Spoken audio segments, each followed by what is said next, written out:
इतिहास सिर्फ तारीखें नहीं बदलता, देश का भविष्य बदलता है। साल 2014 बदली, तब भारत कहाँ था और इन 12 सालों में देश कहाँ आ खड़ा हुआ है। यूपीआई की रफ्तार और हाईवे का जाल, पिछले एक दशक में भारत का इंफ्रास्ट्रक्चर बदला है, ये सच है। लेकिन क्या ये बदलाव हर आखिरी इंसान तक पहुंचा? पांचवी बड़ी अर्थव्यवस्था का ढिंढोरा एक तरफ और जेब पे पड़ती महंगाई की मार दूसरी तरफ।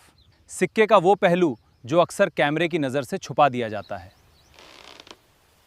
नेहरू का विजन, इंदिरा का इरादा, अटल की सोच, 75 साल के भारत की कहानी, 5 प्रधानमंत्री। राजनीतिक प्रोपेगेंडा और नारों का शोर बहुत हो चुका। अब तय आपको करना है, बिना किसी लाग लपेट के एक एक मुद्दे का सच। मिलते हैं वीडियो के अंत में। इस देश को संभाल लेना, वरना 75 साल बाद कोई गंवार इसको धर्म के नाम पर बांट देगा। मैं लड़ाई लड़ रहा हूं आपके लिए, मजा नहीं आ रहा है। Mister Donald Trump. वाह मोदी जी, वाह वाह वाह, वाह क्या सीन है, वाह क्या सीन है। ये पबजी वाला है क्या? अरे हम तो फकीर आदमी हैं, झोला लेके चल पड़ेंगे जी। हिपोक्रेसी की भी सीमा होती है। इस सज्जन को क्या तकलीफ है भाई? जनता को आप मूर्ख समझना बंद कर दीजिए। इस प्रकार की बचकाना बातें किसी के गले नहीं उतरती, लोग मजाक उड़ाते हैं। झूठ बोलो, बार बार झूठ बोलो। कितने तेजस्वी लोग हैं हमारे पास, कितने शानदार विचार रखते हैं जी। मैं 60 महीने सत्ता के सिंहासन पर आरूढ़ होने के लिए नहीं मांग रहा हूं। मैं 60 महीने एक चौकीदार बनने के लिए मांग रहा हूं।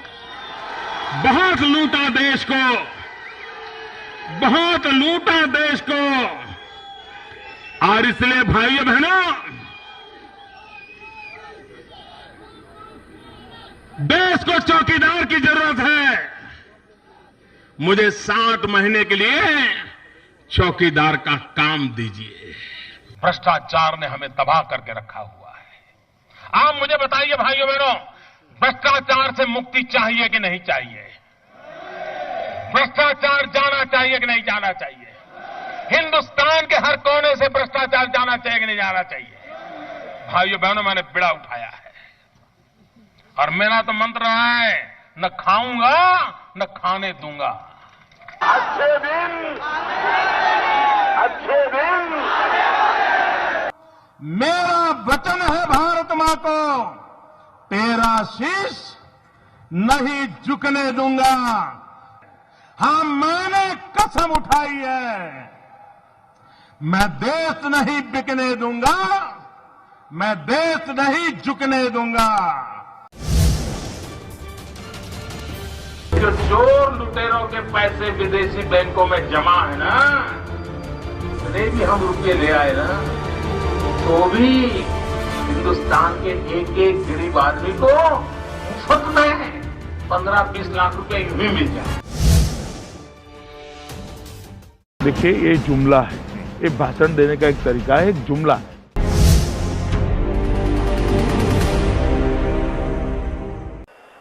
नहीं बताइए क्या कर लेंगे?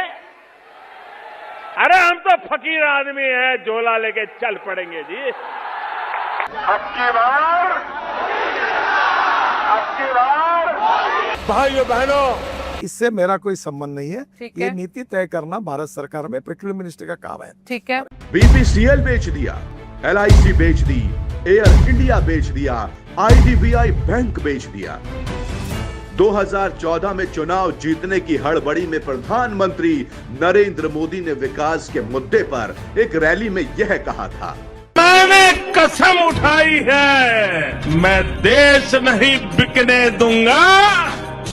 सौगंध मुझे इस मिट्टी की, मैं देश नहीं बिकने दूंगा। करीब 40 साल मैंने भिक्षा मांग करके खाया है। मैं लोगों के घर में भिक्षा मांग करके खाता था। लोग सुन करके हैरान हो जाएंगे जी, क्योंकि कभी इस प्रकार की बातें आई नहीं है। मैं 35 साल तक भिक्षा मांग करके खाया हूं। अब किसी के गले नहीं उतरेगा। झूठ बोलो, बार बार झूठ बोलो। वाह मोदी जी, वाह वाह वाह। मैं जरा कांग्रेस के उस महाशय से पूछना चाहता हूं, देश की जनता को जवाब दो, आपकी इस आधार स्पर्धा हो रही है कि कौन जल्दी गिरे। रुपये की कीमत जिस तेजी से गिर रही है, हम तो कहते हैं ना हिंदू खतरे में है ना ही मुसलमान खतरे में है, ना हिंदू खतरे में है ना ही मुसलमान खतरे में है, सिर्फ और सिर्फ भारतीय जनता पार्टी की दुकान खतरे में है। होते होते 20 जुलाई का सवाल ही बदल। मोदी जी आए हैं ना, तभी इस देश का मान सम्मान बढ़ा है, तभी आपके देह पर कपड़ा आया है। हाँ, पहले मैं नंगा नाचता था भैया। मैं जवाब दे रहा हूँ, इसीलिए आज आपके सामने बैठा हूँ। बिल्कुल सही बात। मोदी जी की हिम्मत नहीं है आपके सामने बैठने की। कोशिश हमारी है उनसे भी बात करने की। देखते हैं और आप कितने ऐसे सवाल पूछ के देखिए, आप इस देश में रह जाए, मैं चैलेंज करता हूँ। सर, ऐसे पत्रकार हैं कि अगर उनकी जान लेनी है ना तो आप जहर लेके नेताओं के तलवे पे लगा दीजिए, सब मर जाएंगे। सुबह चाटने आएंगे तलवा, मर जाएगा उधर ही। तो ये जहर कहाँ लगाएंगे और मरेगा कौन? एक तड़ी पार को चुनकर देश का गृह मंत्री बना सकता है। तड़ी पार कौन है?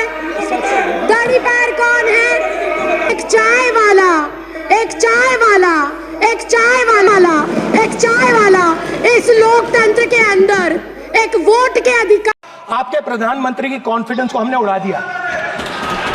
मतलब आपके प्रधानमंत्री भाषण में आ ही नहीं पा रहे। और मैं आपको एडवांस में बता देता हूं, मेरे भाषण में कभी नहीं आएंगे। बोलो जय श्री राम।